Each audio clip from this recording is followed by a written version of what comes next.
I have no idea, मैं Roadies बिल्कुल follow नहीं कर रही हूँ अभी। तो अब काम हो गया है तो शायद वो निकल जाए। टॉप 3 तो डेफिनेटली नहीं जाने वाले हैं।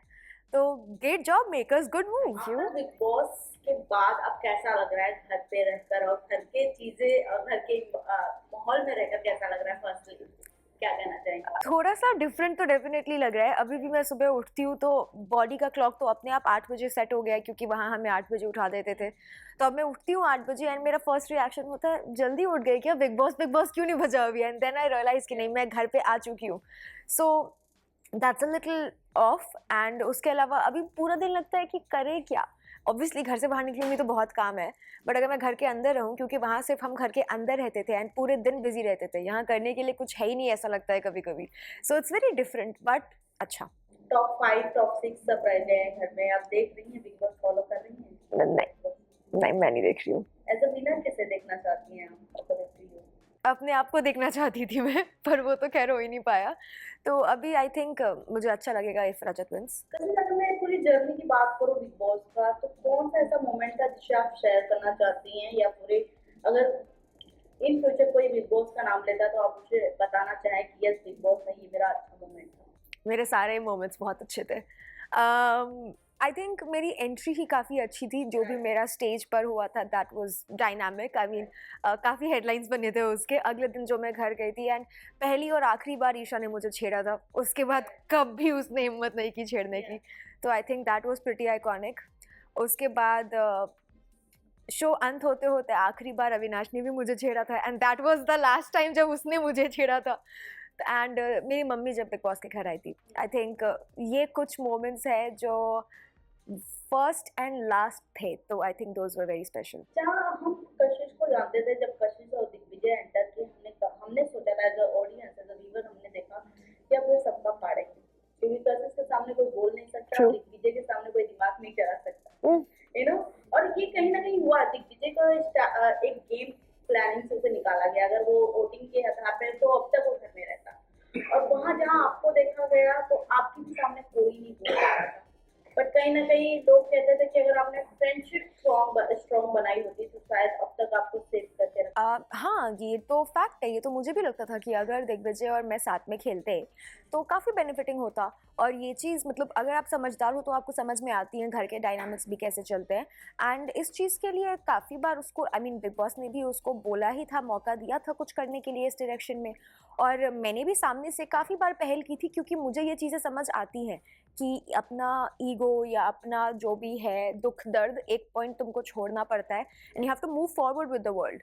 तो काफ़ी स्मार्ट होता अगर वो ये चीज़ करता, बट उसका शायद ईगो बीच में आ गया या क्या, उसने नहीं किया। हाल फिलहाल के प्रोमो की बात करें तो एक प्रोमो काफी ज्यादा वायरल हो रहा है अविनाश का, कि आप हालांकि बिग बॉस में जब एंटर, मैं आपसे जानना चाहती हूँ, जब आपने बिग बॉस में एंटर किया तो आपसे कोई साइन किया रहा गया कि आपको कौन सा पीआर चाहिए, या फिर किस तरीके का एडवांटेजेस चाहिए, ऐसा कुछ हुआ?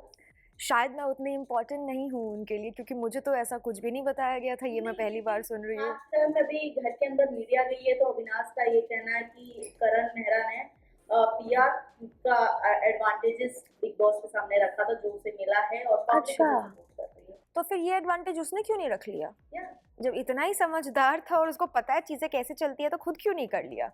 सार ग्रेप्स, वही बात है उसकी। भाव में तो उन और बातों को। आपने वो एपिसोड देखा ही होगा, क्योंकि पूरी मीडिया जिस तरीके से ईशा और अविनाश पे चढ़ी है, उनके अविनाश को काफी ज्यादा बोला गया, जिसकी वजह से उनका जो एक एरोगेंट फेस था वो पब्लिक के सामने आया, जिससे उन्हें बोला भी गया कि आप ज्यादा ही कैरेक्टर में रहना पसंद करते हैं। और उन्होंने मीडिया को भी अपने तरीके से जवाब देना पसंद किया, जिसे जो कि नहीं देना चाहिए। ऑफ कोर्स हालांकि वो नॉट। देख रहे हैं, वो कोई ऑडियंस नहीं है, वो कोई व्यूअर नहीं, वो मीडिया 24 आवर्स आपको देखते हैं, एग्जैक्टली। एक एक चीज पकड़ते हैं।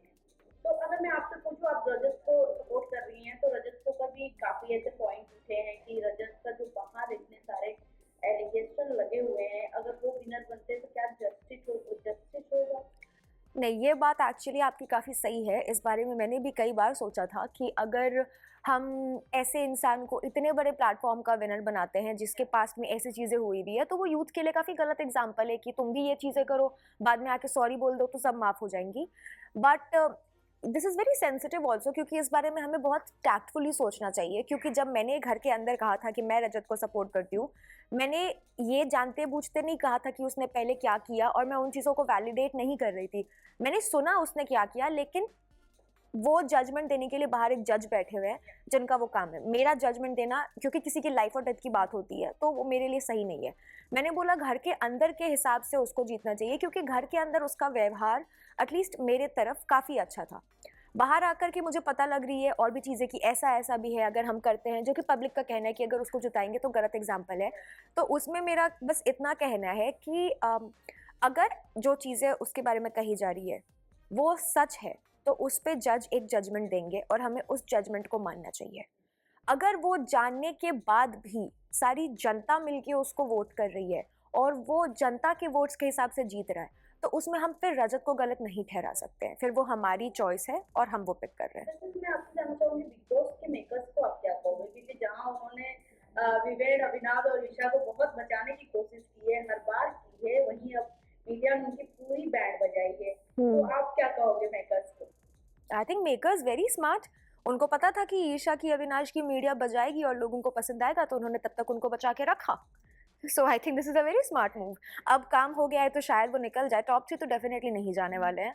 तो great job makers, good move. Top 3 भी किसे देखती है? ये ऑब्वियस नहीं है। या 2 तो हमें पता ही है, माँ बेटे, सॉरी माँ तो बाहर हो चुकी है, माँ तो बाहर हो चुकी है, माँ का काम खत्म हो गया। बड़ा बेटा छोटा बेटा नॉनसेंस, करण विवियन चलेगा, और तीसरा जो इकलौता होगा जिसको जनता की वोट से आगे बढ़ाया जाएगा, रजत। क्या हो सकते हैं? लास्टली क्या कुछ कहना चाहेंगे अपने ऑडियंस को? और एक और सवाल मैं ऐड करना भूल गई, आई थिंक अभी रोडीज चल रहे हैं, उसमें हर्ष और रुशाली के वीडियो क्लिप वायरल हो रहे हैं उनका लव एंगल को लेकर, जहाँ वो नेहा को चूज करती हैं as a mentor, but Neha उन्हें एक्सेप्ट नहीं करती हैं क्योंकि वो अपने लव एंगल में काफी ज्यादा अपने को लॉस्ट कर चुकी हैं। तो आप उनके साथ रही, आपकी बॉन्डिंग उनसे अच्छी है हर्ष और रुशाले से, तो क्या कुछ कहना चाहेंगे? I have no idea. मैं रोडीज बिल्कुल फॉलो नहीं कर रही हूँ अभी तो। ये रील भी मैंने एक क्लिप देखी थी, बट प्रॉपर मैंने फॉलो नहीं किया, तो अगवाड़ा और आगे और पीछे मुझे पता नहीं है इसका, तो I have no idea. But I don't think कि एक पॉइंट पे ना आप अपने रिलेशनशिप में कंफर्टेबल हो जाते हो, एंड क्योंकि वो लोग सीरियस है, they are planning to get married and everything, तो इट्स नाइस कि अगर आप अपने रिलेशनशिप में कंफर्टेबल होते हो और एक पैटर्न में घुस जाते हो। ज़रूरी नहीं है कि आप रोज़ रोज़ कोई तीर मारते रहो या कुछ बड़ा करते रहो, क्योंकि लाइफ है, हर दिन हर कोई अपनी लाइफ में शाहरुख खान और प्रियंका चोपड़ा नहीं होता, right? Some people like it जब वो सेटल होते हैं अपनी लाइफ में, और अगर रुशाली खुश है और वो उस प्यार में अपने आप को कंटिन्यू कर रही है, then there is nothing wrong with it, as long as वो अपनी वॉइस नहीं खो रही है, विच आई डोंट थिंक वो खो रही है, then there is nothing wrong in being lost in love. She wants it, why not? Lastly क्या कुछ कहना चाहेंगे अपने ऑडियंस और व्यूअर्स को? Oh I am very happy. मैं रोज़ अपने डीएम्स, पता है मेरी मैनेजर से कल मेरी बात हो रही थी, एंड शी टोल्ड मी कि कशिश पता है बेस्ट थिंग, अब तुम्हें कोई गाली नहीं आती, not even a person, which is great, क्योंकि पहले मेरे डीएम्स में, कमेंट्स में कुछ ना कुछ उल्टा लिखा होता था, अब इट्स ऑल प्रेजेस, एंड अगर कोई उल्टा बोलता है then I have 10 warriors ready to defend. So I think this is my win from the show, and I'm very happy with that.